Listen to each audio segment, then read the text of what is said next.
one of the other questions I do ask is, have screens and tablets and mobile phones destroyed family life in the home? And I honestly believe they have. I know that there are benefits to it. The young brain is hugely impressionable, but also actually massively still developing. And I was saying to some students the other day that I know in myself, in the last 3 years, my ability to focus, even watch a movie, has deteriorated. And that's because I think in the last 3 years, I've done a bit more watching of YouTube videos and things like that. Welcome to the Mindful Paths podcast with Nick Day and Harry Kalimnios, where we explore the fascinating world of mindset, mindfulness, fitness, well-being, vitality, leadership, and of course, personal development. Our goal is to provide you with insights to help you live a more fulfilling, happier, and healthier life. So if you're striving to be a better parent, friend, leader, colleague, or boss, or if you simply want to be more mindful and aware of the world around you, then this Mindful Paths podcast is going to be for you. We invite you to eavesdrop on our conversations, and we challenge you to discover a new insight to help you on your own journey towards personal growth and positive change. So sit back, relax, and let's begin our journey together on the Mindful Paths podcast.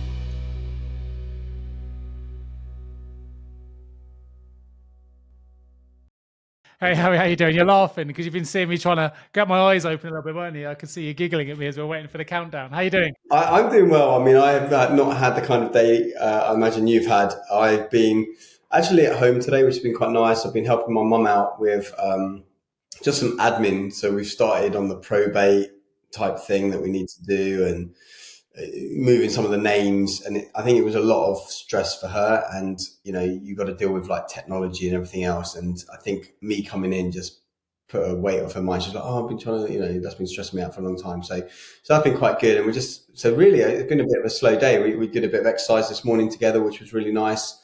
Because I've got 2 rebounders now, because I've got the one from her house. Yeah, well, I've got 3 technically. One's in Brighton and 2 in London. And so we did stuff together today, which was really nice. So yeah, I understand you've been a busy boy today. Busy boy. I mean, I'm slightly better state than last time. The last show, I was a little bit emotionally raw. Obviously, we've been through that process now. Sadly, Buster is no longer with us. I'm feeling good actually. There was a bit of relief, I think, towards the end. It was the right time. He even in the 24 hours since we recorded the last episode, he got worse. So I think that made it easier. The sun was out. We sat on a bench, and yeah, it was a lovely day, all things considered. It was nice that the sun of all the days, because everyone's living in constant rain in the UK at the minute, right? We actually had a little bit of sunshine. So yeah, you know what? It's good to spend the weekend with my dad. Obviously, he's still struggling with his cancer, so it's kind of a lot going on the family side and the emotional side and the travel side. But yeah, you know what? I'm good. I'm off to St Albans next week to see the team. Then I'm off back for the weekend, see my dad en route, and then the Monday I fly to Austin for an AI conference I'm really excited about. Fly back for a week, and then I get to go away again to Nicaragua with my wife. So loads of good stuff happening. It's just a bit frenetic, but all in a good way. And I'm in a much better mental state this week than maybe I was last time, which is good. No, I mean, yeah, tough week. My colleague at work, he had exactly the same situation on the same day as you last week, and it was all very sudden, which I think it transpired. I spoke to him a couple of days afterwards, and he was like, it didn't need to happen that way. And I think the vet, I won't go into the whole story, but he had something like diabetes. They put him on, they told him to take this thing, then antibiotics, made him worse. Then out of nowhere, they're like, oh, now he needs to be put down. It's like, hang on a second, that didn't need to happen because of X, Y, Z. Like they didn't tell them to fast the dog as well before doing the test, and like all these things, right? And so he's distraught with it.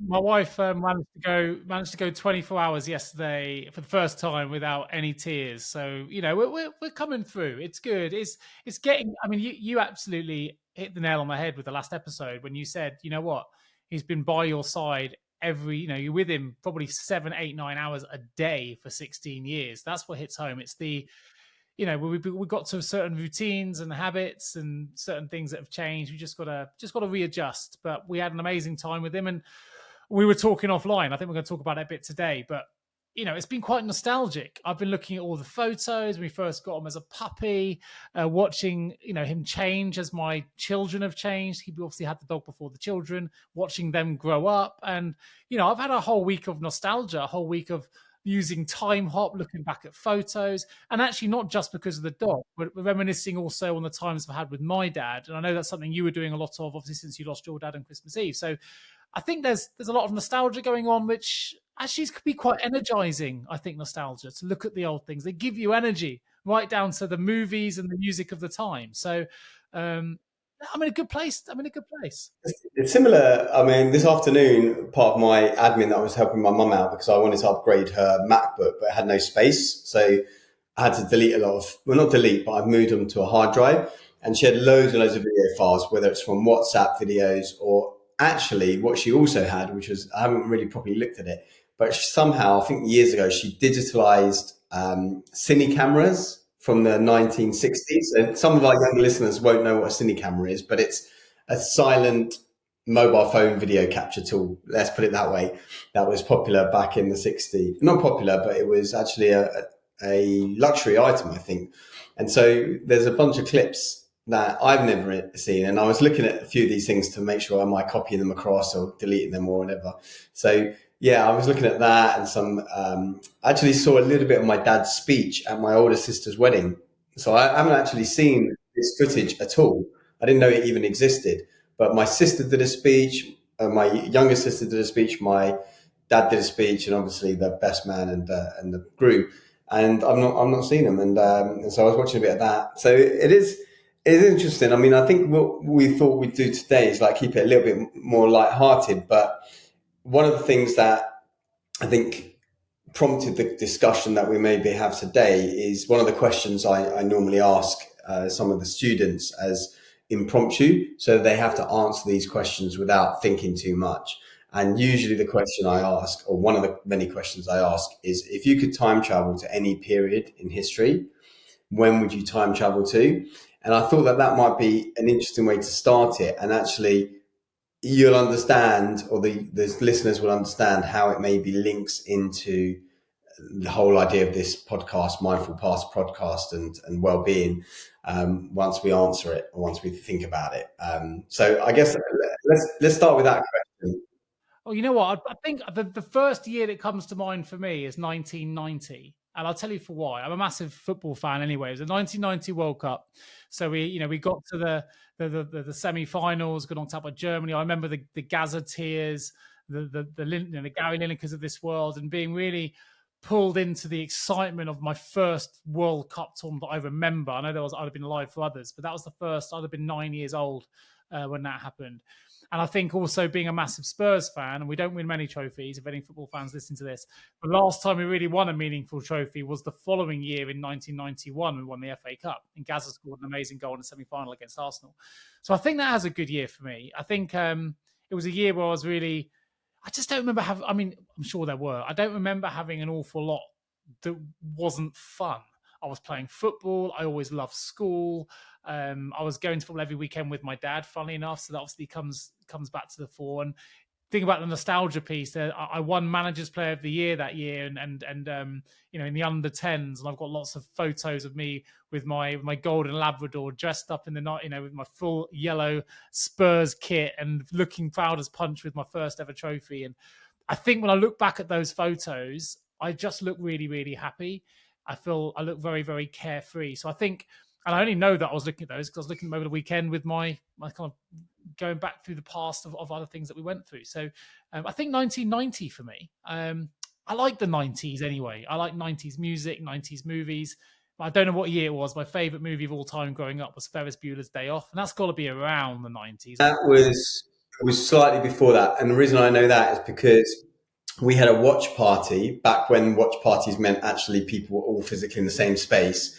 And that was for my, I was still at primary school because and I went to secondary school in 89. I think it was my birthday in 88. So I'd have been, I think it was turning 11. I think it was my 11th birthday party. So I think we watched it on video. So it must have come out around 87 or 88 or something. Probably is about right. I mean, there's some wicked movies. I remember watching Willow for my friend's birthday party. I think it was his. I think 1990. I think must have been around the time that Willow was also released. I remember going to a birthday party of a friend of mine. I think he turned 8 or 9, and we watched Willow. Do you remember Willow? I remember it being out, but I never wanted to watch it. It never appealed to me.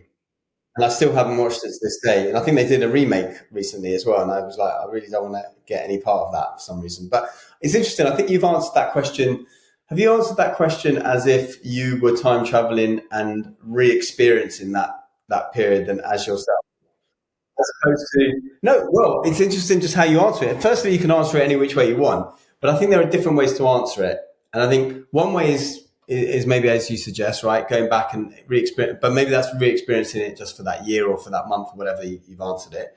Another way to answer it is to go back and, as you are, and go to any time period, right? It could be the Great Pyramids, the dinosaurs, or I've always liked the idea of the 1950s, 1960s. In fact, last night we watched a movie which starts off in the 60s, I think it was, and an old movie from 1989 with Sybil Shepherd in it and Robert Downey Jr., where he dies and comes back reincarnated and tries to get back with his wife, but obviously he's reincarnated as a baby and then eventually remembers her. And anyway, but it starts off in the 60s, and I always like the idea of the 50s, the rock and roll era, the 60s movement, I think, and just a freer time. And one of the things.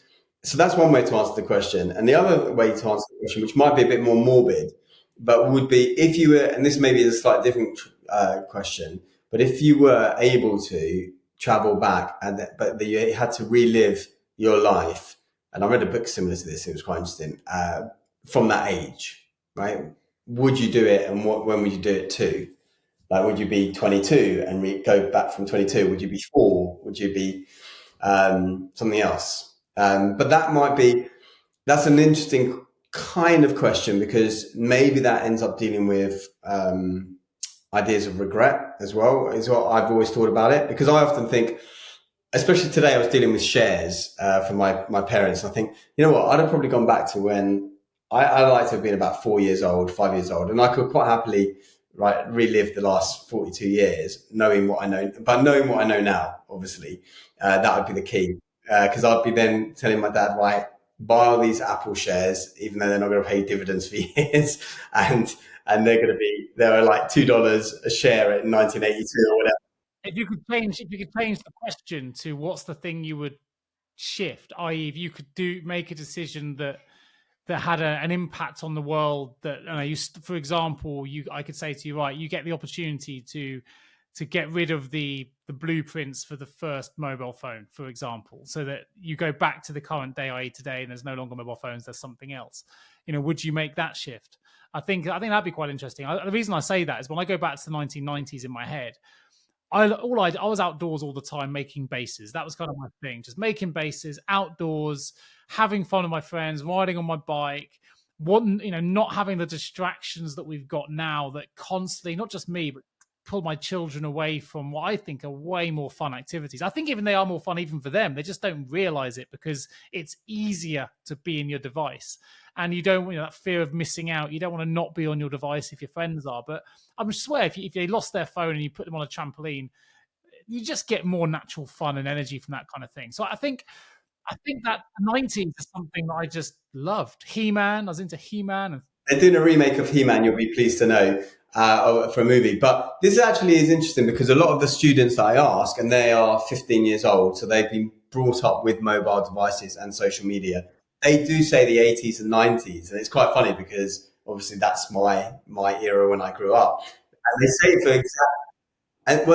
exactly the same reasons that you've just given, which is where I guess I'm leading with this in terms of the idea of technology and mindful paths and everything, is that the reasons they give are for those same reasons where, people seem to be connecting more, they weren't distracted on their phones. And I was talking to my mom, and so she's doing a lot of babysitting for my older sister who's got 3 kids.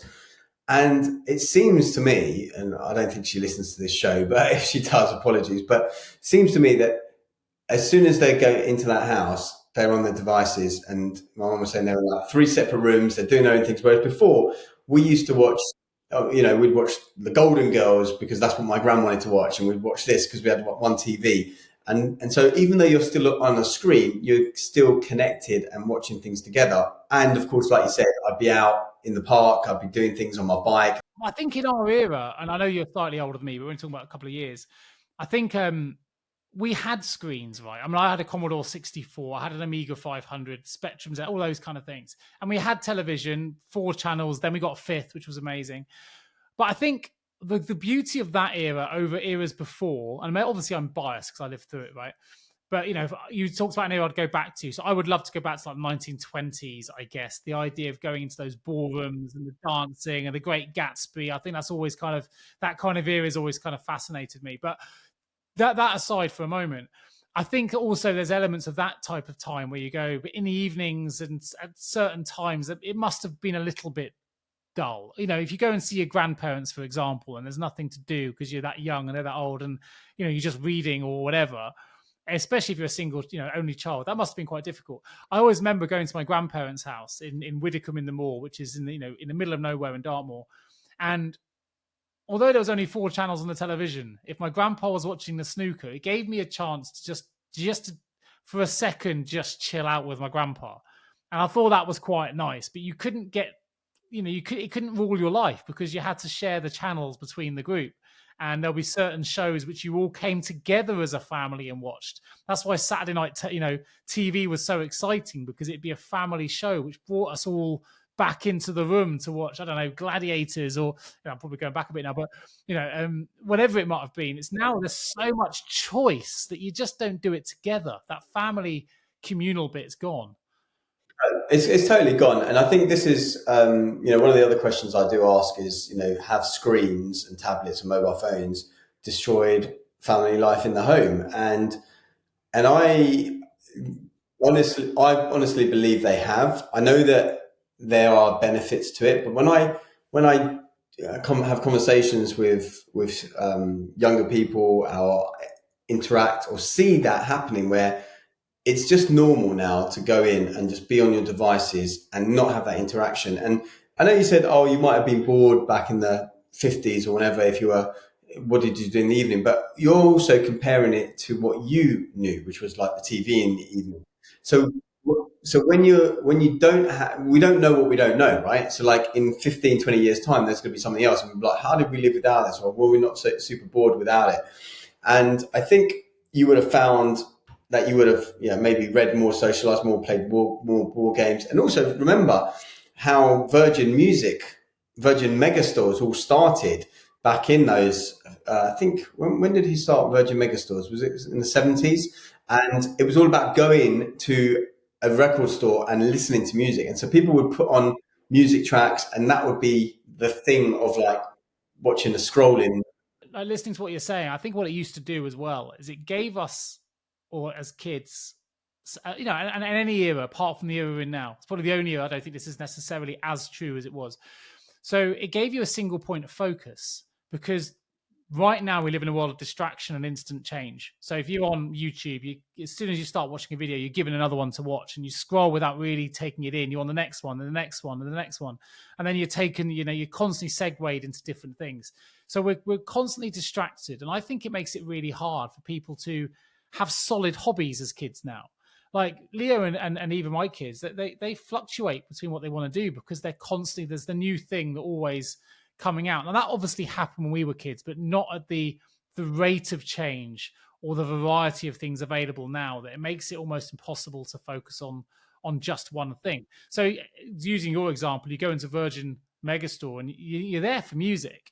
If you're into music, that's where you go. If you're into football or sport, you go and do that thing, or you go and ride your bike. But you don't tend to do 10 things at once. Right now, you've got kids that are listening to music whilst playing on their phone, whilst scrolling videos on YouTube, whilst whatever. And it's just so much. It's like information overload, and you have so much choice, you end up with nothing. Well, that's it. And the young brain is hugely impressionable, but also actually massively still developing. And I was saying to some students the other day that I know in myself, in the last 3 years, my ability to focus, even watch a movie, has deteriorated. And that's because I think in the last 3 years, I've done a bit more watching of YouTube videos and things like that. And that's me as a 40-something-year-old person who, A, is in this world and knows the detrimental effects of these things, but also B, had 38 plus 30, 40 years of not having that distraction. And my brain and my attention has switched in the last 3 years. Now, imagine if you're 6 and you've had that for 10 years and you're going into your GCSEs or you're trying to revise for your GCSEs. I just don't think there's a hope for most of these people, because I know this stuff and I'm massively negatively affected. Not knowing this stuff, I'm being younger. There's a saying, isn't there, that the hunter that chases 2 rabbits catches neither one. It's really hard to be focused on the single thing that you do, and I think that's a bit of a shame. I just look back and I can very quickly and very easily list to you what I was into at different times, and there was probably very rarely more than 2 or 3 things. And you're talking about someone who has more hobbies than most adults, right? And I really am someone who likes lots of different things. But as a kid, it was very simple. I love my bike. I love making bases. I love playing football. In terms of toys, I like Thundercats as a young kid. I liked He-Man as well. I love collecting football cards or stickers.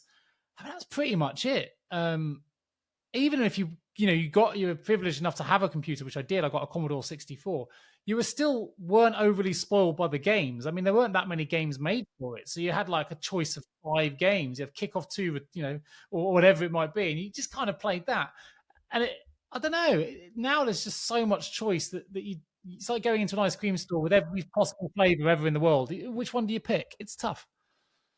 Yeah, I mean, it's too much choice. I can't remember what was I think, even with the painting of the house recently, where colours have now got crazy amounts of choice for all these colours. And I'm like, I just got the painter, the decorator to choose a lot of the time for me, because it's this idea of paradox of choice. I think there's a TED talk, I believe it was, where it was talking about choice, and they had an experiment, and I think they gave participants the option to choose a painting, and they could, after a bit of time, maybe a few weeks, take it back if they didn't like it, and then choose another one. But then some of the participants were told that the choice that they've made is the choice they've got, and those that made the choice and had to stick with the choice were happy with their pictures, the ones they eventually, which is the one they originally chose, than the people that kept having the option of changing all the time, and then they kept wanting something different, and they were never happy with the option. And there's a few different interesting TED talks about choice, and it is this paradox of choice, right? I think we do want a certain level of choice, but not too much choice, right? The 52 flavors of Baskin and Robbins, right? It's too much, right? You want maybe three. I like 3 to 5 options, right? Anything more than that, which actually, when I changed my eating approach 15 years ago or 12, 13 years ago, whenever it was, actually, I found that really liberating. People were saying, oh, you don't feel like you go to a restaurant, you've got no choice. And I was like, actually, it's harder now, because now there's lots of these, well, not always, but vegan, gluten-free options available. Whereas before, it was like, okay, I could have that one thing. That was like one thing, and that's it. Gordon Ramsay would do, right? If you ever watch, the hell shows he does, the first thing he does is strip out the encyclopedic menus and replace them with something short and simple. It's easy to manage because people know what they're having. It's easy to choose. It's more cost efficient. You're helping the consumer as well, right? Because it's less choice and it allows you to drive them into certain decisions. I think there's something you mentioned earlier. I'd like to come back to a question for you, and just as an observation as to what you think people would do. Because you said earlier, if you could go back and start at a certain time and end at a certain time, at a certain period. Now, presumably a lot of people listening to this would probably take themselves back to either before a crisis or a trauma, or they would omit a crisis or trauma from their memory to avoid it, right? And I totally understand the reasons for doing that. I've got trauma in my life, which it would be hard not to take, that temptation to not have those things happen in my life if I had the opportunity to omit them. However, I think from a coaching perspective, and it's why I'm interested to get your take, it's often those moments in our lives that cause us the most heartache or trauma, whatever it is, where we see the most growth. There's something called post-traumatic growth. And it's interesting when we look back at those moments, often they are the catalysts which allowed us to take a new path, and we call the show Mindful Paths, a new path in our lives that lead to greater things. We don't see it when we're living in the moment because we're dealing with whatever's in front of us. And often, we look back though 5 years later and we've underestimated at the time how much we can achieve in that period. And I wonder, how many people do you think would proactively avoid those traumas, and as a result would potentially be in a very different position because they've also, in avoiding the trauma, they've avoided that opportunity for what I would call post-traumatic growth? What's your view on that? I'm just interested to know. I mean, honestly, I don't know how many people would choose one thing or the other, but I think the challenges or obstacles we face in life are shape us to where we are now. And maybe the politically correct answer is like, well, everything that's happened to me brings me to this point now and who I am now. I would still change things. And I think a lot of people might be in the same boat. Now, whether that's because I don't want to relive the trauma, or maybe it's reliving that trauma, big T, little t, whatever the issue might be, with the knowledge that you get through it, or with the knowledge that it's there for growth purposes, or maybe just to avoid it entirely, that wouldn't be why I would go back. I mean, I honestly, I don't feel like I've experienced massive amounts of trauma that I would be looking to avoid. Obviously, there's been heartbreak and there's, relationships and disappointments and things like that. But that, I don't know, there would still be all that even if I went back and changed. This is the other thing, right? When it comes to time, I think time will find a way to give you those lessons anyway, regardless. So I think looking to avoid them. It was interesting because you brought it up in your question, but my initial reaction when you said go back wasn't to avoid a trauma in my life. It was to go back to a time I just felt the most, I was really. Yeah, and that's interesting. But I feel like, and you were talking about 1990s, and now I remember that year as well. I was at secondary school, great year. I don't think I had anything particularly massive going on that year from a mindset perspective, but I do remember when I was probably about the age you were during that period of time. So around 10 years old is when I first started writing in my journal. And I remember I was going through some emotional things there. And it was really weird. I had a really weird feeling one day, and I'd been playing sports at school. I was in primary school at the time and just felt off, like something had taken me over in a way, because I wrote it down, and I've got it in my journal just down there actually. And I used to be like the second best player in the school at this game called stool ball. So it's a bit like basketball, but you had people standing on the stools and they had to catch the balls.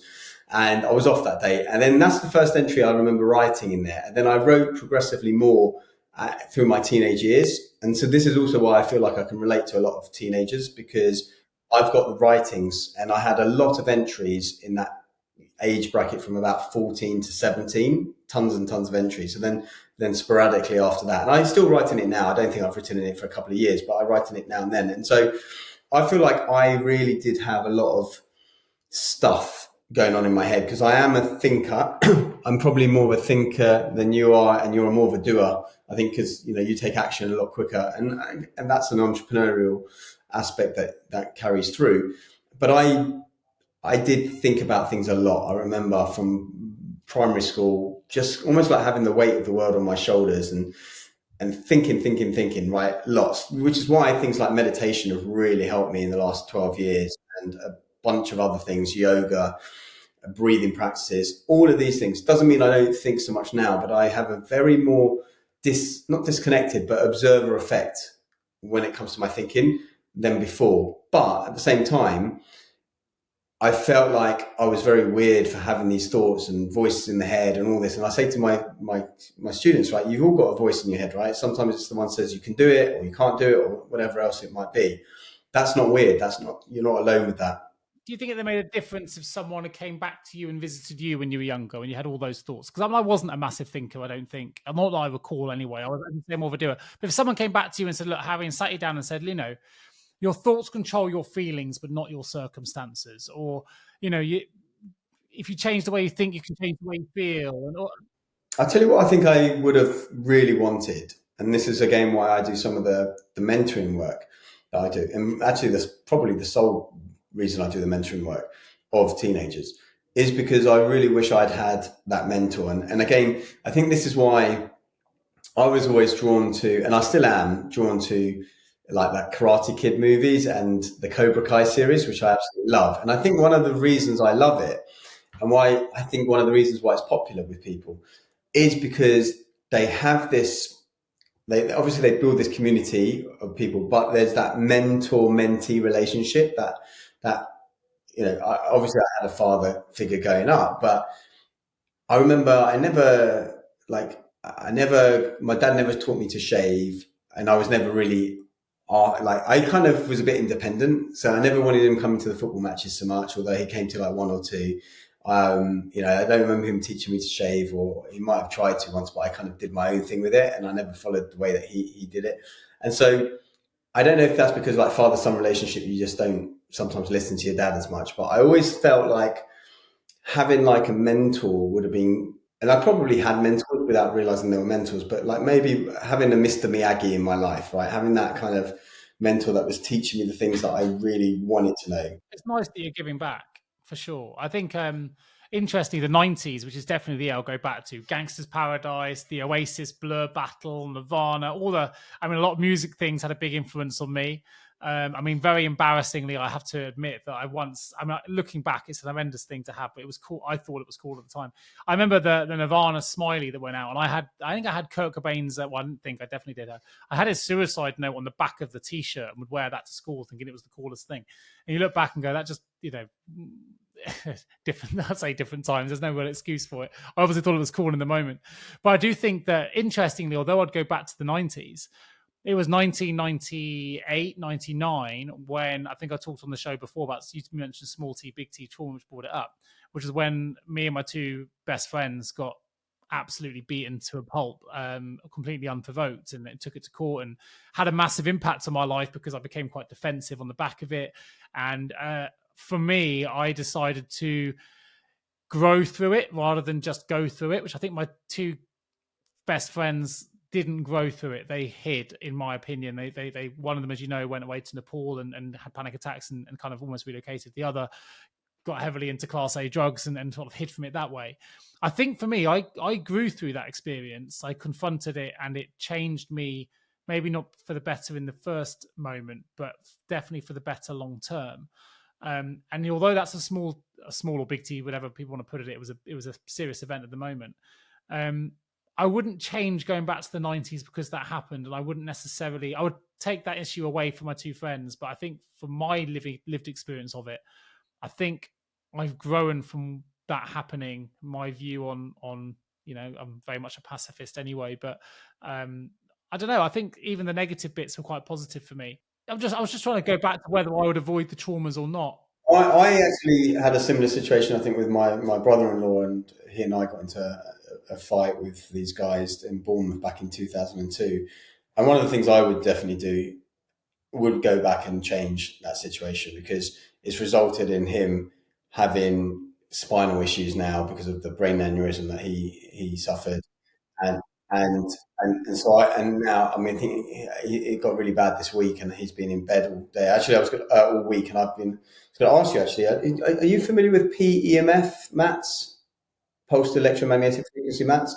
So this is another kind of gadget that I think my sister's going to actually buy, and it's quite pricey, but I don't think, hopefully he's not going to listen to this show because she's like, they don't have the money for it, but I think she's desperate. And it's a combination of infrared light, red light therapy, some sort of crystal thing, which sounds a bit weird, but then the main thing is pulsed electromagnetic frequencies. So it sends different vibrations through the body. You lie on it, and it can stimulate mitochondrial energy production, reduce inflammation, a bunch of things. And I've been looking into these for about 3 or 4 years, and everyone I know who's personally got one does like it. They're not using it for the kind of trauma that he's got in his body, and he's got an incurable spinal issue called arachnoiditis or something. Basically a webbing of the spinal tissue, which means he can't send signals to his legs so much. So he's progressively got worse over the last 10 years in trying to walk. And so someone seems to have cured themselves from that using that and a combination of other therapies, although I don't think it was nearly as bad. But most people, apparently, you can't cure yourself from it. But they do, those people I know who have got one of these mats really finds a benefit, like whether it's improved sleep, HRV increase, all sorts of things. And I was chatting to a friend of mine recently and she just got one and she's like, oh yeah, my shoulder injuries got better.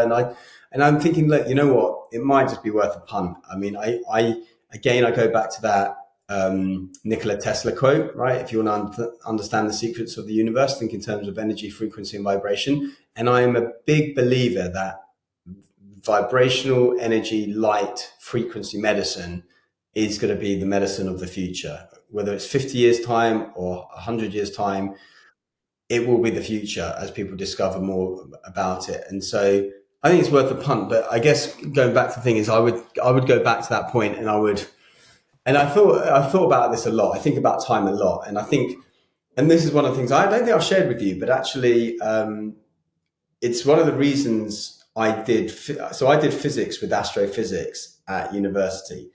And I kid you not, one of the reasons I wanted to do astrophysics and physics, well, one was to be an astronaut, but another one was because I did want to build a time machine. And the reason I wanted to build a time machine at the time, so I was 18, was because I wanted to go back and not regret some of the things that had happened or not happened in that time.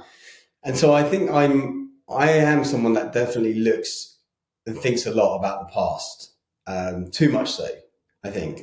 Yeah, that's definitely where we're different for sure. I definitely tend to look forward more.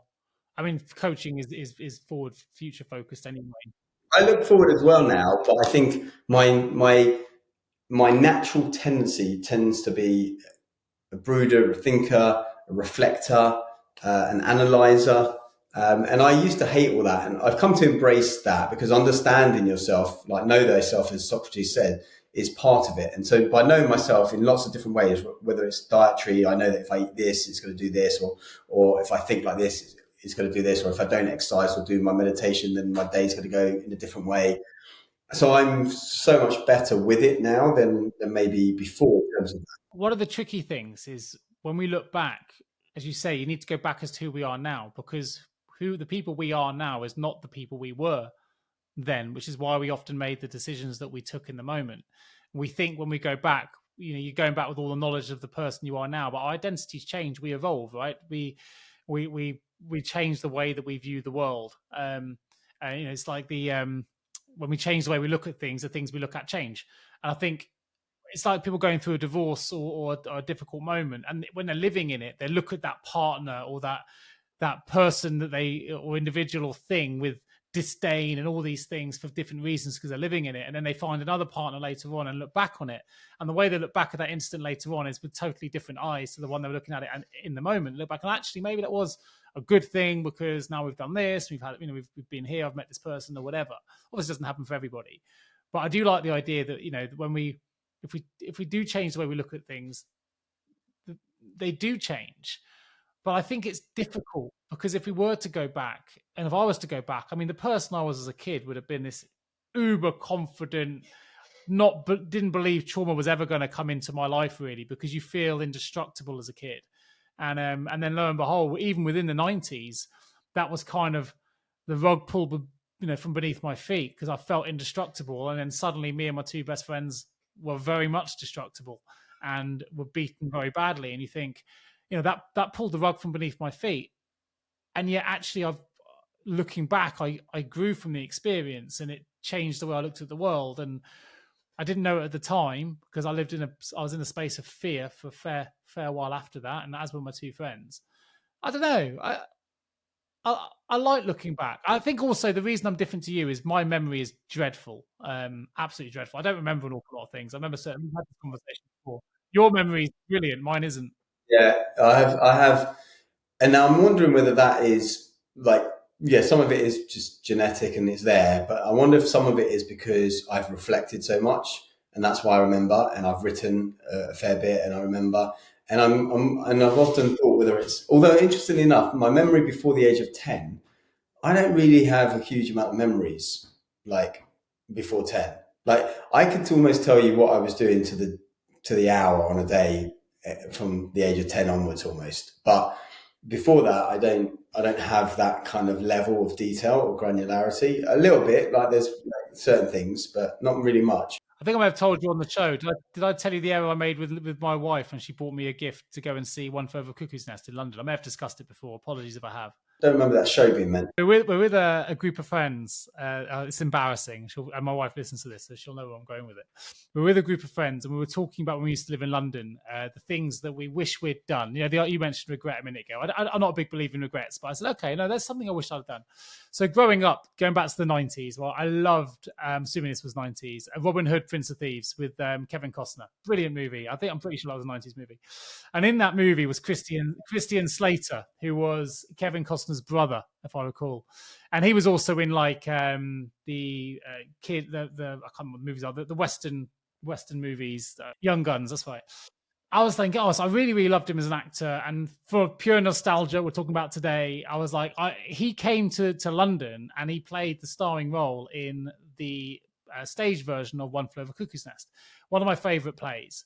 And one of my regrets in London was that when he was in the West End, I didn't go and see my favourite play with my favourite actor. And yeah, that was a travesty. At which point my wife turned around and went, "You did see it?" "Oh, no, I didn't." She went, "I took you for our anniversary. We saw it."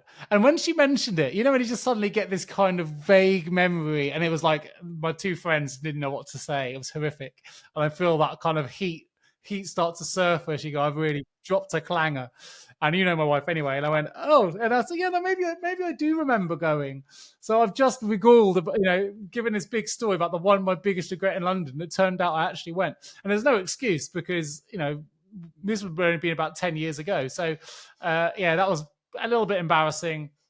That's funny. It's probably a bit worse than the thing I'm about to share, but it reminds me because my mum, who also listens to this show, the one thing, because we're talking about I've got a good memory and everything, but for the life of me, I cannot remember going to see The Lion King. She always says that I went to see The Lion King with her and some of her friends in London, and this was maybe like 5 years ago, and I've got a complete and utter blank in my head to that entire experience. The names don't ring a bell of the people that we went with, the theatre, nothing rings a bell.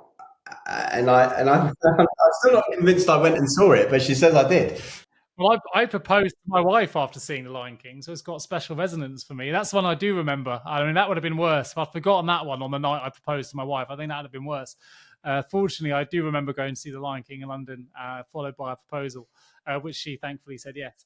That's an amazing show to not remember, if I'm honest. That's a really, really fantastic musical. Yeah, it's just, it's a bit weird, but then I put it down to actually a good thing, because like I said, I think before I remembered I remember so much. Like even the first year that I was traveling, I could tell you every single day what I was doing and where without having written it down.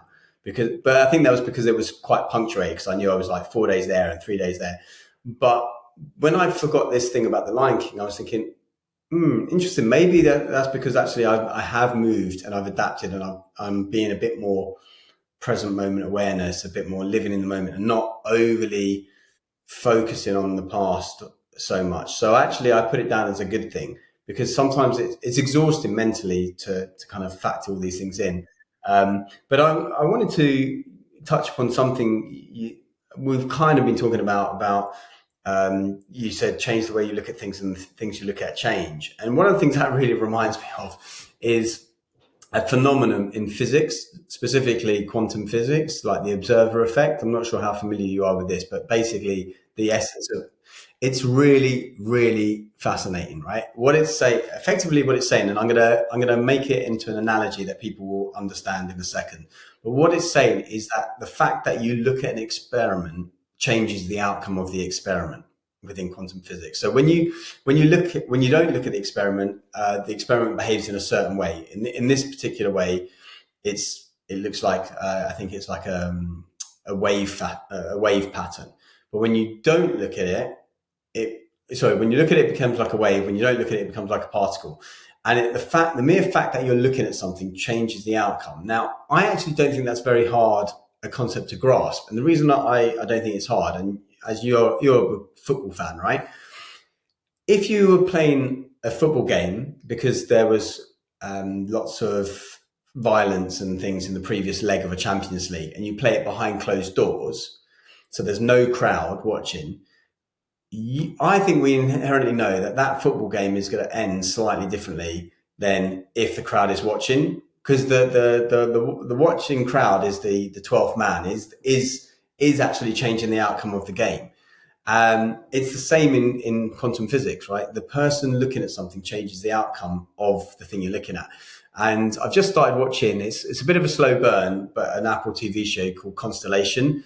And effectively it goes through they have this weird experiment in space, and they're trying to do this quantum superpositioning, which is basically all states appear all things appear in a multitude of states until the moment you look at it. So for example, if there's a chair in the corner that neither of us can see, we think it's there, but it's not really there apparently until we look at it, because it can exist in multiple different states until you actually look at it. It's this thing called, I don't know if you've heard of Schrodinger's cat. Have you heard of Schrodinger's cat? So for those listening, it's a kind of a thought experiment. You have a box with a vial of poison in, and it's going to go off at some undetermined time when the radioactive decay of this element goes, and it's going to kill a cat that is inside. Now, the box is completely sealed. There's no sound, there's soundproof, and there's no windows, anything like that. So you don't know whether the cat is alive or dead until you actually open the box to see whether the poison has been released or not. So at that moment in time, the cat is both alive and dead, right? That's the whole paradox of it all. And this is what quantum physics a lot of the time says, is that everything exists in a potentiality, in a sea of potentiality until the moment you observe it. So where I'm going with all this is where you said change the way you look at things and the things you look at change. That is both a nice phrase to think of, but also its reality is that when you look at things change, right? You change the way you look at things, those things will change as well. We have so much power in things, and we don't really understand it, but the physics is showing how our spiritual guidance or our spiritual teachings, talking about things like the phrase you just mentioned, is actually a reality. I think we could do a whole show just on the idea of what sight is, the idea of insight being sight from the inside anyway, the way that we look at things. I mean, you could argue even in quantum physics that things change just because by looking at something anyway, we change the energy field around it. But there's so many things at play when we talk about sight, when we talk about wisdom. I just think it's a fascinating subject anyway. Just the way that a lot of people go back to one of my favorite quotes anyway, which is, those look outward dream, those look inside awaken, or inside awaken. And I think a lot of it comes down to the language that we give ourselves with the eyes that we have and the way that we see the world, but also the energy and the things that get impacted by the way that we look at the world as well. I mean, it's a whole different podcast, but I find the stuff you just talked about really fascinating. Schrodinger's cat is something I was familiar with. I mean, I really do recommend, and I mentioned it to you a few weeks ago. I don't think you've watched it yet, but I do recommend watching What the Bleep Do We Know? What the Bleep Do We Know? It's an old documentary type movie, but I've watched it maybe 5 or 6 times. I love watching it again with new people, bringing them in, and it explains this concept plus a bunch of other concepts in a way better way than I've just explained it now. So I think some of our viewers would have already watched it, but What the Bleep Do We Know? It's probably now 18 years old, this documentary thing. To lower the tone and bring us back to the 90s, I don't know if it's 90s or not, and it's still relevant today, I think. And if anyone parents listening to this, it's worth going back to. It did make me chuckle, and it made my kids laugh. We went back to Howie Enfield, the day, if you remember Kevin, who the day he turns into a teenager. Yes, I remember that, and he transforms into a teenager. Oh, it's brilliant. We found it on YouTube in the old grainy video kind of quality that we used to watch as kids that we thought was amazing at the time. And I showed my daughter who's 14 this video, and my son who's 10 was in absolute stitches. And it's honestly, it's so true. It's pure nostalgia. Go and check it out. It was absolutely brilliant. And it did make me laugh. And I realised actually, teenagers are teenagers in any generation, but it did make me laugh. I actually was thinking about this the other day because Harry Enfield was in a sitcom that I was watching. So my mum has got me into this sitcom that I've gone through both seasons in about a week. I'm not sure if you watched it. It's on BBC iPlayer, but it's one of the few things that I've watched where I'm belly out laughing. It's called Here We Go or Here We Go, something like that. I'm in hysterics. It's a typical family, and I think the woman in it is the one from the IT crowd. Oh, okay. Well, I love the IT guy. One of the best comedies ever made, I think. I love IT. Well, that woman, she's the mum in that, and then the other guy who plays her husband is hilarious. He's like a former Olympic archer, but his physical comedy is so funny, and it's one of the Here We Go. I think Here We Go. And I think I've just been laughing out loud watching that. And it's very rare for me to do that. Even when I watch things like Friends, where I love watching that and I just don't belly out laugh. But Harry Enfield who's the character? What's the name called? No, it's Harry Enfield. Yeah, and Kathy Burke, wasn't it? Yeah. So Harry Enfield was in it. He was looking really old, actually. He plays the character in one of the episodes. And I was thinking about that sketch as well. And that sketch is hilarious, where he goes from 12 to 13. And anyone listening, go and check it out. It's generally really, really good. But there's a coaching bit that links to it as well. And certainly if you're dealing with teenagers and we're dealing with nostalgia and all the things, we think, we weren't that difficult, right? But I'm sure most of us were like that. That's why that comedy exists in the first place. But there's an idea here that a coaching idea that if we expect the storm to come and we know it's coming, then we can manage it and we can plan for it. And that's true in many circumstances, whether you go back to a point in time or not. And I think in the case of that we're going through at the minute, which is having a teenager, I'll be slightly careful in case she listens to it, she'll get angry. But the idea being that we can expect the storm to come, which allows us to manage and plan for it, which are the changes in behavior, in motivation, in whatever it might be that we give back. And think, okay, let's not take any of this personally. It's just, there are distractions out there. It's not easy being a teenager. It's not easy actually being a child in the current world that we live in now with all the distractions we've got, to take it full circle. I thought that was quite interesting. So I've been trying to remind myself, as I do with my clients, if you expect the storms, if we expect them, we can plan for them, and then we can accept them, and it gets easier to grow through rather than go through the problem. And I think it is that planning and knowing ahead of time. Be prepared, as they said in the Scouts, which I was a Scout leader for. And also when it comes to like teenagers, like you're going to experience, it is putting yourself into that mind of that teenager, which is why I think, like me, sometimes rereading my journals helps me get into that frame of mind of being a teenager, of like, you don't know what you want to do when you're 16 years old, and all this pressure of doing the homework and being social, and maybe you think you're being left out and all your friends are being invited somewhere. All of that stuff's written down in my book, right? All of these thoughts that I had, these feelings, and they're feelings that I get to pull from. I'm not attached to those feelings anymore, but it helps give me insight into what other people at that age are going through, because it's not a memory that is now 30 years old. It's a memory that is 3 feet away from me. So I think that might be useful as you go into this next 4, 5, 6 year period that you've got with the teenagers. Well, I mean, I tried to use one of my favorite quotes I've said in this show many times before, which, your day doesn't create your mood creates your day. And I think I got a shut up, Dad. Yeah, I try so many of these things with especially one of my nieces that listens to this, and she's a little bit headstrong and she hates all of my little life lessons, as it were.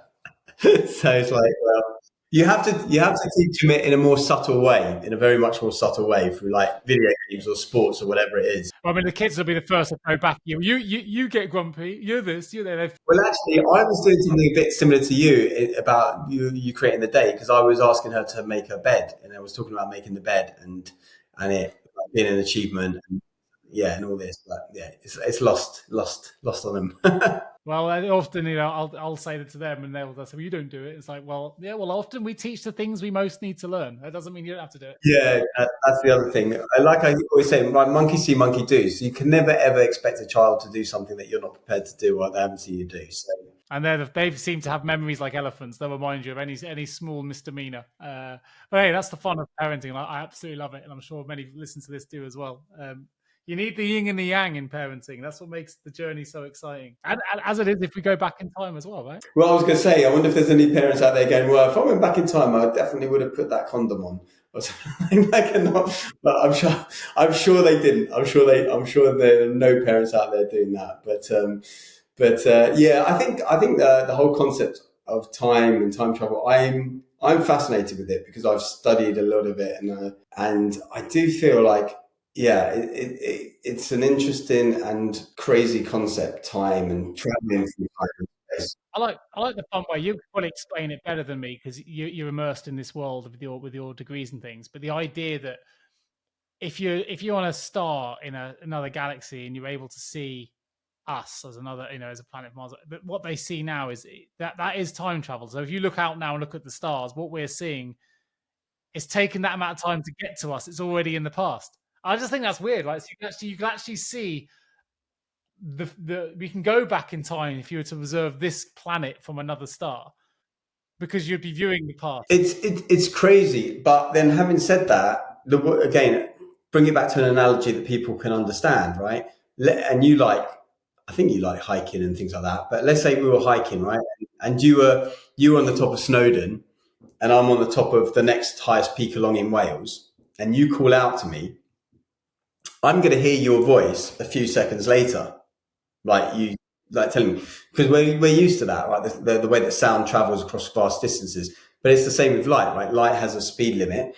And so you're literally looking into the past. It's really amazing. And then there's the other concept, which isn't about time travel, but the idea of infinity, right? So right now, somewhere another, it would actually it's more likely than less likely to be true, which is the idea that there's two people called Nick and Harry having a podcast talking about this subject somewhere else on another planet, another galaxy that exists, because with infinite possibilities has to suggest that is actually something that's happening right now and has probably happened before.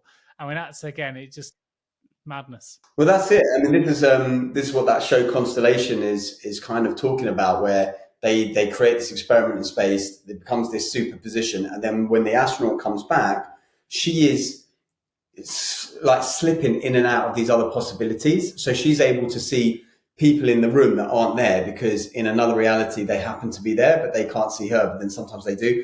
And they haven't explained it fully yet in the series, and it's a really, really slow burn. But effectively, that's what's happening, is that they're able to see the different eventualities of that particular moment in time, which is fascinating. Well, here's a really easy show for you, conscious of time for our listeners as well. We're also on Apple TV. It's a bit of a plug for Apple TV. I don't know why. We watched Amazing Stories, which you can get on Apple TV. And the first story on Apple TV is about time travel. They're all individual stories. They last 45 minutes each. We watched it last night, and it was really good family thing to watch. And the guy goes back in time to a different time. I won't ruin what happens. It's not what you expect, but it's absolutely relevant to what we talked about today. You get to go back to a different time. You get to have a choice, and it's changing the future by going back. But it was a really good 45-minute individual story called Amazing Stories, Apple TV. Go check it out. Yeah, I'll pop that on later. My mum's staying over, and we'll have the big screen on, so it'll be something to watch together. Well, Harry, I'm glad we've been a little bit more positive than the previous shows where we've talked about loss and animals and parents and other things. Nothing like a bit of nostalgia to bring back the energy into the space. So thanks for joining me today. I'm away next week, so not the list that'll necessarily have an impact on listeners. We'll never miss an episode getting published, but I look forward to seeing you when I get back. Have a nice evening with your mum, and we'll catch up soon. All right, and take care, listeners, and remember to follow along, subscribe to our YouTube channel, Mindful Paths Podcast, I believe it is, and our Instagram as well, at the Mindful Paths. Or click on the show notes of this episode. All the links are in the show notes. That's probably the way to go. Thanks for tuning in to the Mindful Paths podcast with Nick Day and Harry Kalimnios. We hope you found our discussions insightful and hopefully you've gained some valuable takeaways to support you on your own journey. Please leave us a review on your preferred podcast platform and share an episode that resonates with you with a friend or family member who may also find it valuable. Please also don't forget to subscribe to our podcast to ensure you never miss a future episode. And in the meantime, we'll continue exploring Mindful Path topics to provide you with more insights and more ideas to support you on your personal growth journey. Thank you for your support and look out for the next episode of the Mindful Paths podcast dropping soon.